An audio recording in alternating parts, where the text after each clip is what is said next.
नमस्कार, स्वागत आहे तुम्हा सर्वांचं. चला तर बघूया आजच्या दिवसाची सकारात्मक म्हण आयुष्यात भरभराटी आणि समृद्धी आकर्षित करायला. चला बघूया.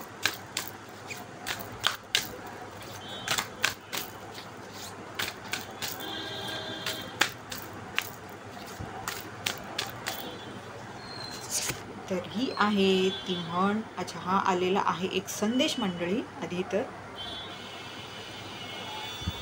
मंडळी, जे काही तुमची कर्ज वगैरे आहेत ना, ते फेडताना आहे ना, असं नाकीनऊ आल्यासारखं काहीतरी वागू नका, की अरे देवा हे कधी काय. जे आहे ना ते आनंदाने फेडा, की चला कमी होत चाललंय कर्ज, कमी होत चाललंय, या एका ऊर्जेने करा. अर्थात हे इतकं सोपं नाही आहे, पण तरी प्रयत्न करा, हे सांगेन मी.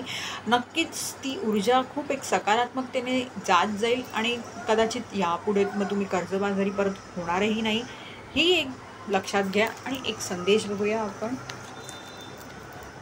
हा आहे तो संदेश जो तुम्ही बोलू शकता तुमच्या आयुष्यात भरभराटी आणि समृद्धी आकर्षित करायला. याचा फोटो देईन मी मंडळी, नीट दिसत नसेल तर चिंता करू नये. धन्यवाद.